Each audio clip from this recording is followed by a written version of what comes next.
परमेश्वर के नाम को इस अनुग्रहित सुबह में महिमा मिलने पाए।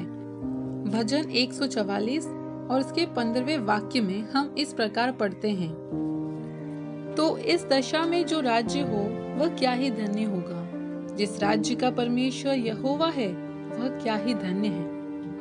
इस अनुग्रहित वचन को आधार मानते हुए धन्य दशा यह विषय मनन करने के लिए हम परमेश्वर पर आश्रित हों।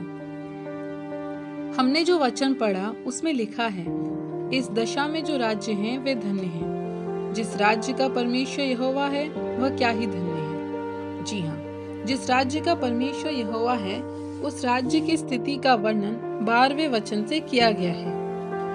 विशेष तौर पर यहाँ एक पारिवारिक स्थिति का वर्णन किया गया है, अर्थात जिस परिवार का परमेश्वर यहोवा है उस परिवार के बेटे का वंश और बेटी का वंश, उनके खलिहान, उनकी बढ़ती किस प्रकार होनी चाहिए उसका वर्णन यहाँ किया गया है।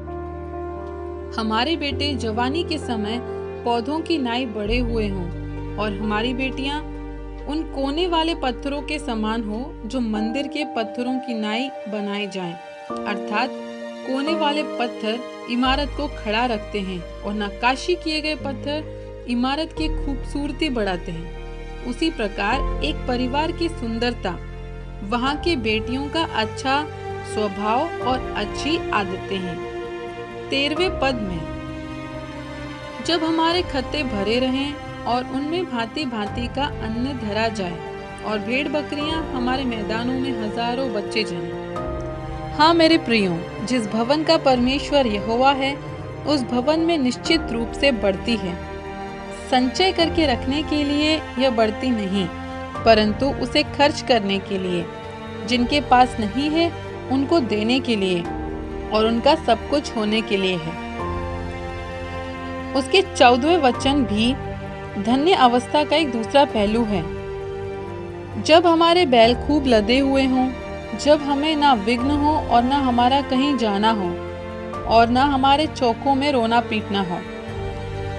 परमेश्वर की ओर से एक धन्य दशा यह भी है कि हम यदि किसी का बोझ उठा सकते हैं और यदि हम किसी का भार उठा सकते हैं, तो दूसरे लोग कैसे भी क्यों ना हो, एक स्वार्थ चिंता के साथ नहीं जीना है।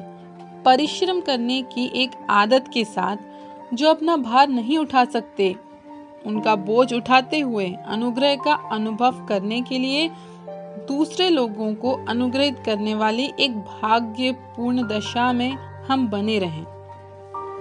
बाहर, अंदर और आत्मिक इस प्रकार के एक संपूर्ण विकास उन लोगों का होता है जो प्रभु के द्वारा अनुग्रहित हैं। इस पवित्र प्रभु के वचन को सुनने वाले मेरे प्रिय लोगों, हमारे जीवन की परिस्थिति को बदलने की सामर्थ हमारे प्रभु के पास है। इस प्रकार की एक दशा में मेरा हाथ पकड़कर ले चलिए प्रभु, ऐसी प्रार्थना हम करेंगे क्या? यहोवा को परमेश्वर करके हम अंगीकार करते हैं। भजन के ऊपर के वचन में हम पढ़ते हैं कि वह मेरे लिए करुणा निधान और गढ़, ऊंचा स्थान और छुड़ाने वाला है। वह मेरी ढाल और शरण स्थान है। वह एक निजी संबंध परमेश्वर से स्थापित करता है। निश्चित रूप से आज की सुबह थोड़ा समय अलग करते हुए परमेश्वर के साथ इस प्रकार का संबंध यदि हम बनाते हैं तो हमारी अवस्था को क्या परमेश्वर नहीं बदलेंगे? निश्चित ही परमेश्वर हमारी अवस्था को बदलेंगे। इस भाग्यपूर्ण दशा में परमेश्वर हमको पुनः स्थापित करें।